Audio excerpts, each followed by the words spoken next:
I need to make sure you all understand what's really happening in Oregon. There's no law, there's no due process happening in our courts. The government is down there operating secret courts and kangaroo courts, and abuse of law and justice and due process in every sense. America, we need to recognize that our courts, all of them, right down to the local level, they're not operating on law anymore. We need to not delude ourselves. These courts are doing whatever they want. The judges do whatever they want. They make up rules and dictates on whims. They don't have any lawful authority. What these judges are doing has no authority in law. Not in God's law, not in the authority the people gave them, not in our Constitution. The authority of these judges is nothing more than a gun to our head. End of story. And they're getting away with it. Because we let this happen in our nation. And because America doesn't yet have the courage to stand up and say no more. Despite its tough talk and carrying around guns and saying, well, we're going to stop the tyranny when it comes, the tyranny is already here. And when we should be standing peaceful and principled, we're busy diverting ourselves with entertainment and excuses. The Patriots in Oregon, they went down there and they loved their neighbor. They stood up for the rule of law, they defended the Constitution, and they tried to say no more to this illegal, unconstitutional federal government. And so they assassinated Lavoy Finicum. They hauled our Patriot brothers and sisters and friends off to jail. And now they're being led in shackles into these courtrooms and giving this pretense of due process. And that's what happened this week as they were arraigned. Now, the arraignment, they bring them in and they read them formal charges. Yeah, after being a month in jail, they're just now getting to that. And they have them plead innocent or guilty.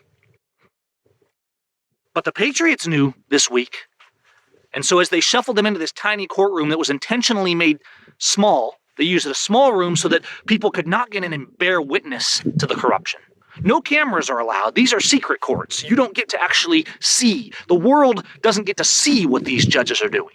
They're like cockroaches hiding in the shadows and afraid of the light of day. And that's why we need to start shouting from the rooftops what they're doing to people.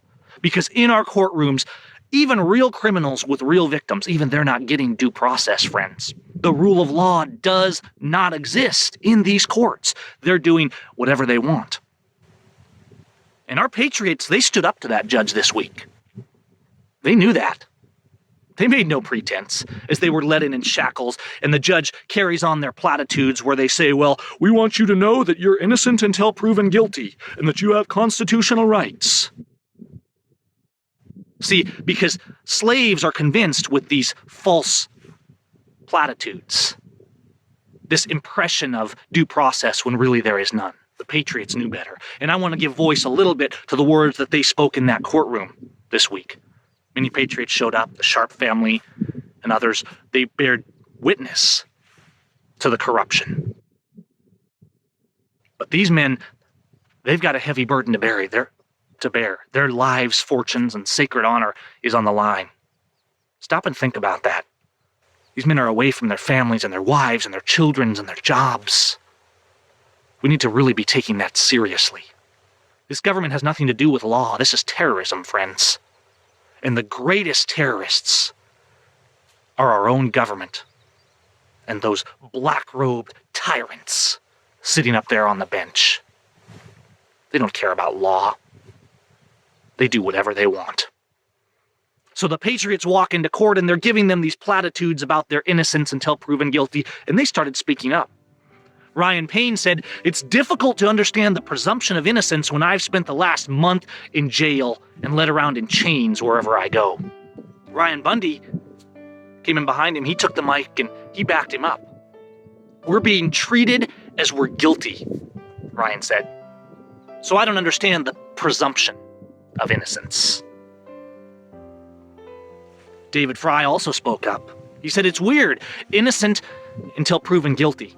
Shackled up. Jason Patrick, he called him right out when they asked him if he understood his constitutional rights. Which, of course, we don't have. We have God-given rights, not granted by the Constitution, but our command to government that they will obey those rights.